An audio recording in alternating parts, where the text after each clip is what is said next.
بسم اللہ الرحمن الرحیم وبہ نستعین وصلی اللہ علی سیدنا محمد وآلہ الطاہرین ولعنۃ اللہ علی اعدائہم اجمعین من الآن الی قیام یوم الدین۔ تمام ناظرین و سامعین کی خدمت میں سلام عرض کرتا ہوں۔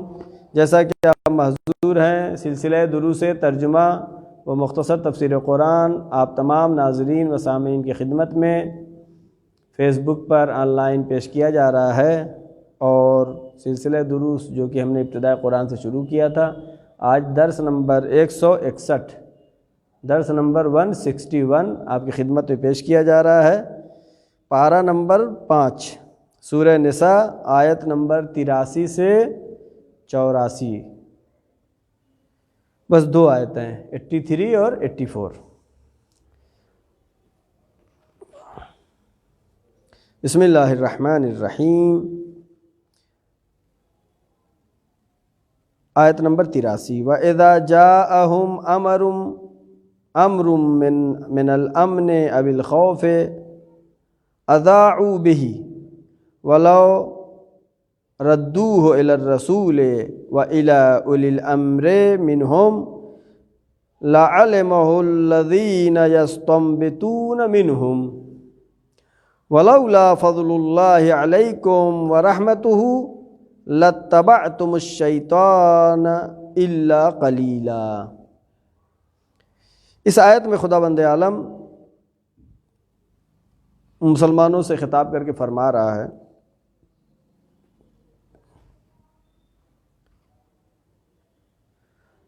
وَإِذَا جَاءَ أَمْرٌ مِّنَ الْأَمْنِ، اور جب ان کے پاس کوئی خبر ملتی ہے، کوئی جانکاری ہوتی ہے، خاص کر یہ آیت جو ہے اس زمانے کو بیان کری جب جنگ کا زمانہ ہو، جس وقت خبروں کی بہت اہمیت ہوتی ہے۔ وَإِذَا جَاءَهُمْ أَمْرٌ مِّنَ الْأَمْنِ أَوِ الْخَوْفِ أَذَاعُوا بِهِ۔ وَإِذَا جَاءَهُمْ، جب ان کے پاس آتی کوئی خبر، مِّنَ الْأَمْنِ أَوِ الْخَوْفِ، چاہے وہ امن کے بارے میں ہو، یعنی میدان سے دشمن بھاگ گیا ہے اور کوئی خطرہ نہیں ہے، مِّنَ الْأَمْنِ أَوِ الْخَوْفِ، یا دشمن کے خطرے کی خبر ان کے پاس آتی ہے، جو بھی خبر آئے، چاہے وہ خوشحالی کی خبر ہو، خوشی کی خبر ہو، چاہے وہ غم کی خبر ہو، چاہے اچھی خبر ہو چاہے بری خبر ہو، اذاعوا بہ، یہ لوگ اس کو مشہور کر دیتے ہیں، خبر کو پھیلا دیتے ہیں بغیر یہ سوچے سمجھے کہ اس کی مصلحت ہے یا نہیں ہے، اس خبر کو پھیلانا چاہیے یا اس خبر کو راز میں رکھنا چاہیے۔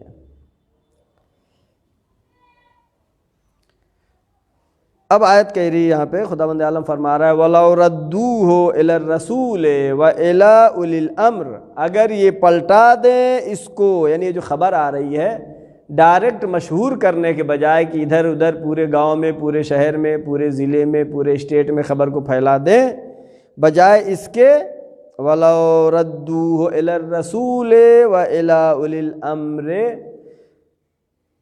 مِنْهُمْ، اور اگر یہ اس خبر کو پلٹا دیں، یعنی اس کو راز رکھیں، اور راز رکھتے ہوئے رسول اللہ کے پاس یا اولی الامر کے پاس، جو صاحب امر ہیں، یعنی جو حقیقی حکومت کا جنہیں حق ہے، رسول اللہ کے پاس یا اولی الامر کے پاس جائیں، لَعَلِمَهُ الَّذِينَ يَسْتَنبِطُونَهُ مِنْهُمْ،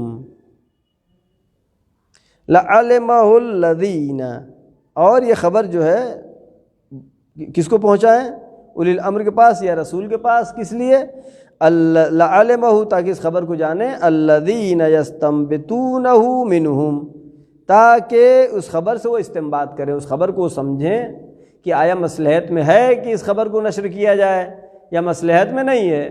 کبھی ہو سکتا ہے معلوم ہوا کہ دشمن حملہ کرنے والا ہے، یہ خوف، اور درا حالے کہ کچھ بھی نہیں ہے، خبر کو بڑھا چڑھا کے پیش کیا، جس کی وجہ سے لشکر اسلام کمزور پڑ گیا۔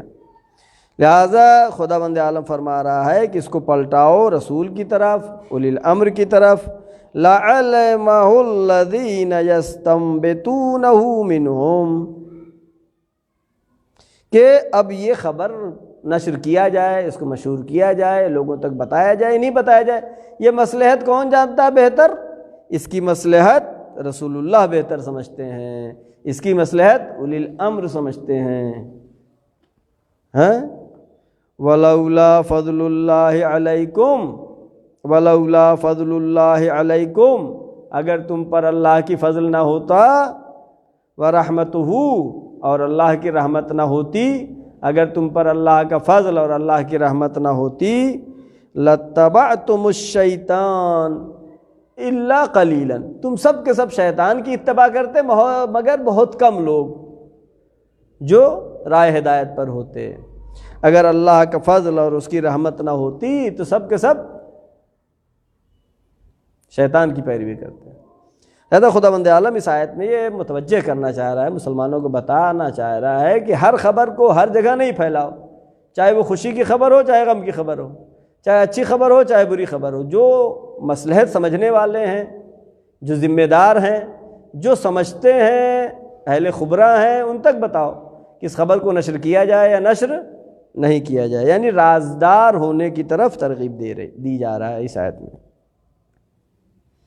بتائیے آیت جیسا کہ گزشتہ آیت میں بھی ہم نے پڑھا اور اولی الامر کا تذکرہ ہے یہاں پر، تو یہ آیت جو حکومتی امور سے مربوط ہے کہ حکومت ہے اور دشمن کی طرف سے کوئی ایسی خبر آئی کہ دشمن بھاگ گیا ہے یا دشمن حملہ کرنے والا ہے، اس طرح کی خبریں جو ملتی ہیں اس کو نشر کیا جائے نشر نہ کیا جائے۔ البتہ یہ عمومی زندگی میں بھی ہے کہ کوئی بات کسی کے بارے میں آپ نے سنا، اس کو کہنا چاہیے نہیں کہنا چاہیے، بیان کرنا چاہیے نہیں بیان کرنا چاہیے، کسی سمجھدار کے پاس آپ جا کے اس سے بیان کریں کہ آیا اس کو نشر کرنا بہتر ہے۔ کبھی معلوم ہوا کوئی خبر آپ کو معلوم ہوئی اور اس خبر کو لوگوں سے کہنے سے اشاعہ فحشہ میں شمار ہوتا ہے، یعنی آپ گناہ کو پھیلا رہے ہیں، لہٰذا اس پہ غور و فکر ہونا ضروری ہے۔ لہذا دشمن جو ہے بھاگ گیا، امن ہے اس کی خبر ہو، یا دشمن حملہ کرنے والا اس کی خبر ہو، جو بھی خبریں ہوں، خبروں کو راز میں رکھنا ضروری ہے اور سوچ سمجھ کے اس کو نشر کرنا چاہیے۔ اور آیت نے کیا کہا، خبر کو رسول تک یا اولی الامر تک پہنچاؤ، اس خبر کو وہ مسئلہ سمجھیں گے تو نشر کریں گے، نہیں سمجھیں گے تو نہیں نشر کریں گے۔ وہ حقیقی اہل عقل ہیں، وہ زیادہ فیصلہ بہتر کر سکتے ہیں۔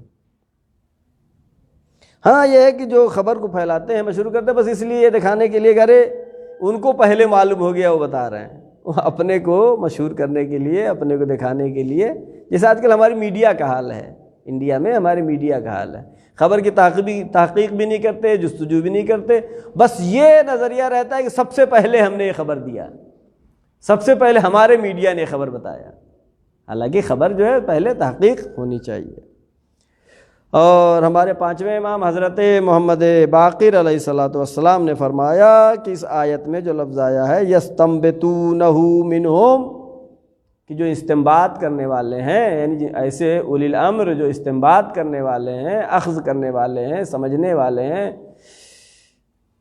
امام نے فرمایا کہ یہاں پر یستنبطونہ سے مراد ہم ائمہ معصومین علیہ السلام ہیں، اس لیے کہ حقیقی وہ حکومت کا حق معصومین علیہ السلام کو ہے، لہذا ان کے پاس خبر پہنچائی جانی چاہیے۔ اس کے پہلے آیت میں آپ نے پڑھا تھا کہ ان جاءکم فاسق بنبأ فتبینوا، اگر فاسق خبر لائے تو جستجو کرو، فاسق خبر لائے تو جستجو کرو، بغیر تحقیق کے اس کی خبر کو نہ مانو۔ لیکن اس آیت میں یہ کہہ رہا ہے اگر عادل ہی کیوں نہ ہو، اگر عادل بھی ہو، اس کو خبر معلوم ہوئی ہے تو خبر رسول تک یا اولی الامر تک پہنچائے، نہ کہ خود سے جو ہے خبر کو پھیلانے لگے، پرچار کرنے لگے۔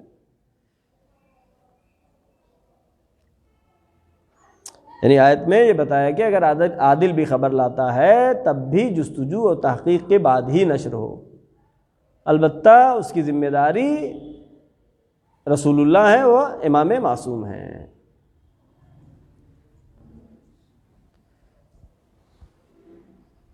زیادہ خبریں بھی ہر طرح کی ہوتی ہیں، خبر کبھی صحیح ہوتی ہے، کبھی خبر غلط ہوتی ہے، کہیں بھی پایا، سوشل میڈیا پہ پایا، فیس بک پہ پایا، یوٹیوب پہ آیا، خبر کو نشر کرنا شروع کر دیا، ایسا نہیں ہونا چاہیے، بلکہ اس میں غور و فکر کرنا چاہیے، کیونکہ قرآن مجید کی آیت کسی زمانے سے مخصوص نہیں ہے، آج ہمارے زمانے کے لیے بھی ہے۔ امام پردہ غیب میں ہیں، اولی الامر ہمارے سامنے نہیں ہیں، بہرحال جو اہل عقل ہیں، علماء ہیں، جو قوم کے ذمہ دار ہیں، ان افراد کے پاس خبروں کو پہنچایا جانا چاہیے تاکہ وہ سمجھیں تو اس کو نشر کریں، نہیں تو نہ کریں۔ اور کبھی کبھی ایسا ہوتا ہے خبر جو خود دشمن کی سازش ہوتی ہے، یعنی خبر دشمن خود پھیلاتا ہے، اپنے بھی خلاف پھیلاتا ہے، کبھی اپنے خلاف بھی پھیلاتا ہے۔ جیسے سیاسی میدان میں ہمارے ہندوستان میں خاص کر یہ ہو رہا ہے، اگلا الیکشن آئے گا تو بتائیں گے، یہ خود سیاسی پارٹیوں خود وہی پارٹی کراتی ہے کہ اگلے الیکشن تک تو خاموشی سے بیٹھے رہو، امید کر کے 5 سال انتظار کرو، اگلے الیکشن آئے گا تو بتائیں گے۔ آج کیوں نہیں بتائیں گے اگر ایسی بات ہے؟ دشمن لہذا خلاصہ یہ کہ خبر جو ہے کبھی دشمن کی سازش بھی ہوتی ہے، لہذا اس میں جستجو، بررسی اور تحقیق کرنا ضروری ہے۔ اب آگے کی آیت پڑھیں گے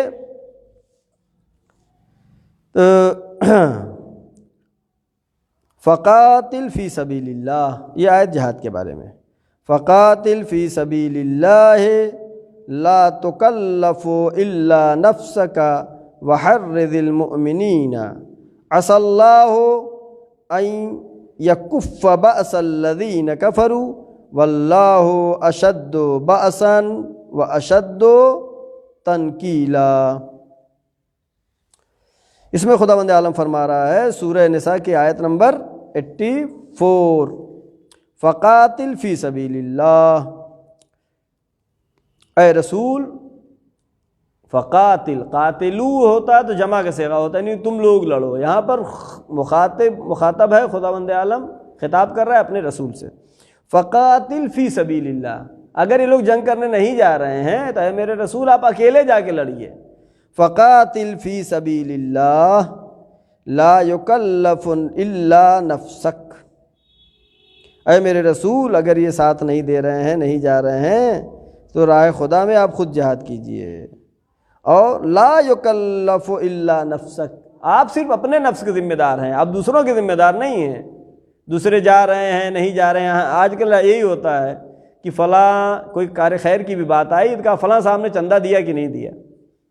یہ موضوع نہیں ہے اصلاً، ہر آدمی اپنے نفس کا ذمہ دار ہے۔ ابھی اس آیت تو پڑھتے ہیں لا یکلف الا نفسک، اے میرے رسول آپ صرف اپنے ذمہ دار ہیں۔ وقاتل فی سبیل، فقاتل فی سبیل اللہ، راہ خدا میں جائیے، جہاد کیجیے۔ وحرض المؤمنین، ہاں البتہ مومنین کو ترغیب دیجیے۔ دیکھیے کبھی ایسا ہوتا ہے کہ کوئی کار خیر آپ کا انجام دینا سبب بنتا ہے کہ مومنین کے اندر رغبت پیدا ہو، تو وہاں پہ دکھا کے بھی کرنا ضروری ہے۔ آپ کی نیت دکھانے کی سے دکھاوا نہیں ہے، بلکہ دکھانے سے مراد یہ ہے کہ لوگوں کو شوق پیدا ہو جائے، ترغیب پیدا ہو۔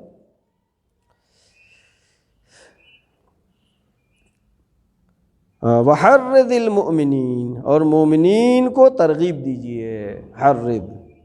عسى اللہ ان یکف بأس الذین کفروا، عسى اللہ یعنی عسى اللہ ان یکف بأس الذین کفروا، اور جو کافروں کے اندر جو رعب و دبدبہ ان کا ہے، ان یکف یعنی اللہ جو ہے اس رعب و دبدبے کو ختم کر دے گا۔ ان یکف الذین کفروا، عسى اللہ یعنی امید ہے، اس امید کے ساتھ کہ کفار و مشرکین کا جو رعب تم آپ پر طاری ہو گیا ہے لشکر اسلام کے اوپر، ان یکف بأس الذین کفروا، وہ خداوند عالم اس بعث کو، اس رعب و دبدبہ کو ختم کر دے گا۔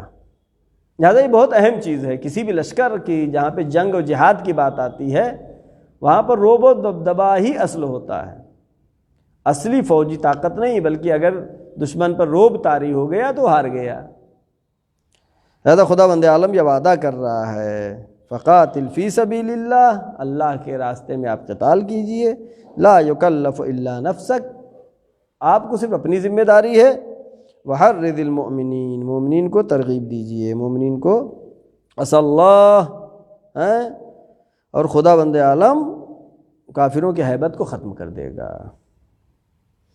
واللہ اشد بأسا واشد تنکیلا، اور بے شک اللہ اشد بأسا واشد تنکیلا، بأس مانے کیا؟ رعب و دبدبہ، واللہ اشد بأسا، اور خداوند عالم بہترین روب و دبدبے والا ہے، خدا کا روب ہے اصل، حقیقی طاقت، حقیقی پاور تو خدا کی ہے۔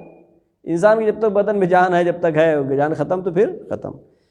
واللہ اشد بأسا واشد تنکیلا، اور خدا بند عالم تنکیلا یعنی سزاوار تر ہے اس چیز کے لیے، یعنی اشد تنکیلا یعنی شدید سزا دینے والا ہے خدا بند عالم۔ لہذا خدا وہ کہ جس کی قدرت ہے، تمام موجودات اس کی محتاج ہیں، وہ کسی کا محتاج نہیں۔ قرآن مجید میں خدا اپنے رسول سے وعدہ کر رہا ہے کہ ان کے روب دبدبہ کو ختم کر دے گا۔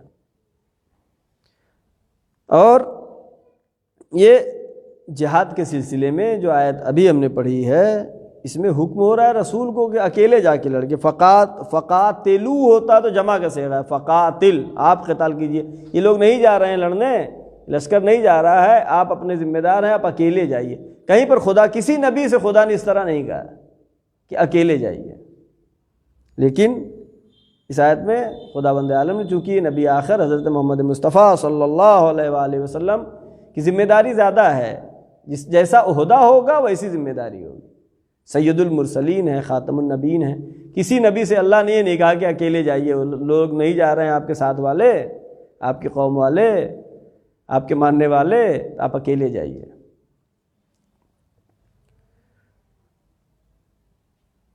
لہذا گزشتہ آیت میں ہم نے کیا پڑھا تھا؟ گزشتہ آیت میں تھا کہ سادہ لو قسم کے لوگ ہیں جو خبر کو نشر کر دیتے ہیں، خبر کو پھیلا دیتے ہیں، غور و فکر نہیں کرتے کہ دشمن کے فائدے میں ہے کہ ہمارے فائدے میں ہے، یعنی اپنا ہی نقصان خود کر دیتے ہیں۔ لہذا آیت نے کیا کہا تھا کہ اس کو اولی الامر کے پاس، رسول کے پاس لے جائیے۔ اب یہ آیت جو ہم نے پڑھی جس میں خدا بند عالم کہہ رہا ہے کہ اے میرے رسول اکیلے جا کے جنگ لڑیے، اس آیت کی شان نزول جو مفسرین نے بیان کیا ہے کہ جنگ احد میں جب مسلمانوں کی شکست بھی ایک طرح کی ہوئی، البتہ ایک طرح کی شکست نہیں بھی ہے، مسلمان پہاڑوں پہ بھاگ گیا لشکر اسلام، رسول بلاتے رہے، ہمیشہ آپ سنتے رہتے ہیں، اور لوگوں نے نہیں سنی، کچھ لوگ بچے، 10-12 لوگ بس۔ تو اب لشکر اسلام کو ایک طرح کی شکست ہوئی، اور اس جنگ میں جناب حمزہ سید الشہداء کی شہادت ہوئی، رسول اللہ کے دندان مبارک زخمی ہوئے، مولا علی کی تلوار ٹوٹ گئی، ذوالفقار آئی، بہت ہی اہم جنگ۔ تو جنگ احد کے بعد ابو سفیان اور اس کے جو سپاہی تھے، اس کے یعنی کفار و مشرکین کے سربراہان نے یہ طے کیا کہ پھر دوبارہ حملہ کیا جائے لشکر اسلام پر، اور بالکل ہی سے اسلام کو ختم کر دیں۔ تو اس وقت جو ہے جب حکم ہوا جہاد کے لیے تو کوئی جانے کو تیار نہیں ہو رہا تھا، ایسا مسلمانوں پہ رعب و دبدبہ طاری ہو گیا تھا۔ تو خدا نے حکم دیا کہ اے میرے رسول آپ تنہا چلے جائیے۔ ہمارے چھٹے امام حضرت جعفر صادق علیہ الصلاۃ والسلام نے فرمایا کہ پیغمبر کے لیے یہ حکم آیا، کسی پیغمبر کے لیے نہیں آیا، امام نے فرمایا یہ صرف ہمارے رسول کے لیے کہ اگر یہ لوگ نہیں جا رہے ہیں تو آپ اکیلے جا کر کے جہاد کیجئے، فقاتل، جا کے جہاد کیجئے، خود جنگ کیجئے۔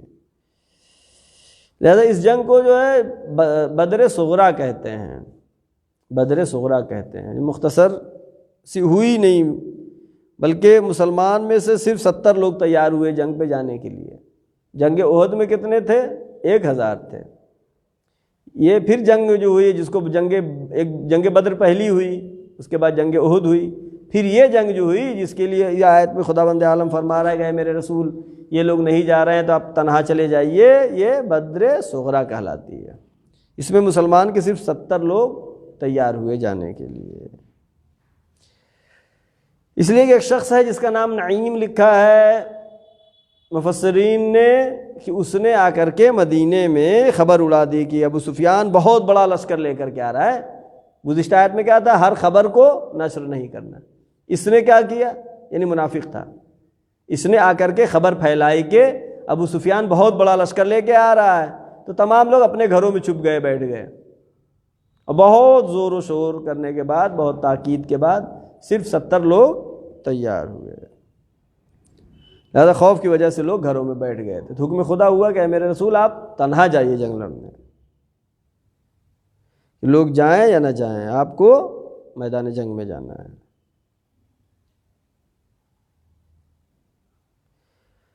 جہاں تک جیسے کہ نماز جمعہ کے بارے میں آپ جانتے ہیں کہ 5 لوگوں کی شرکت ضروری ہے، نماز جمعہ کے لیے 5 لوگ، لیکن جہاد کے لیے اللہ کیا کہہ رہا ہے؟ میرے رسول آپ تنہا جائیے، یعنی جہاد جو ہے تنہا ہو سکتا ہے لیکن نماز جمعہ تنہا نہیں ہو سکتی ہے، البتہ اس موقعیت کے لحاظ سے۔ اور پھر خداوند عالم نے یہاں پہ یہ کہا کہ اللہ ان کا روب ختم کر دے گا، یعنی الہی مدد، غیبی مدد اسی کو کہتے ہیں، غیبی مدد اسی کو کہتے ہیں۔ اور جن جنگوں کا تذکرہ جیسا کہ آپ سنتے رہتے ہیں فلاں جنگ میں اتنے فرشتے آئے، فلاں جنگ میں اتنے فرشتے آئے، فرشتے آ کے جنگ نہیں لڑے۔ اگر جنگ لڑیں گے تو یہ حق عدالت کے خلاف ہو جائے گا، کوئی فرشتے دکھائی نہیں دے رہا آ کے مار دیا، بلکہ اللہ نے ان کے ذریعے سے لشکر اسلام کو قوت عطا کی، لشکر کفر پر ان کا روب طاری ہوا۔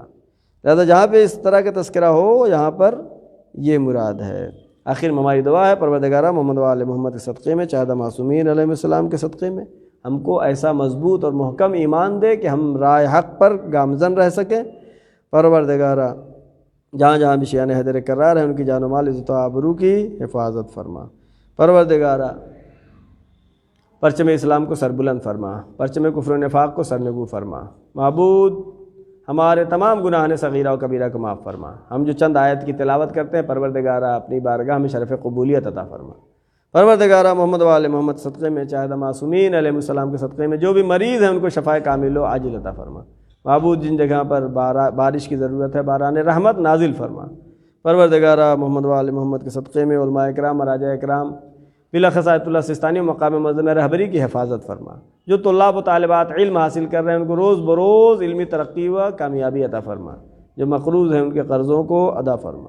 پروردگارہ امام زمانہ کے ظہور میں تعجیل فرما، ہم سب کو ان کے یاور و انصار میں شمار فرما۔ وآخر الدعوانا ان الحمد للہ رب العالمین، والسلام علیکم ورحمۃ اللہ وبرکاتہ۔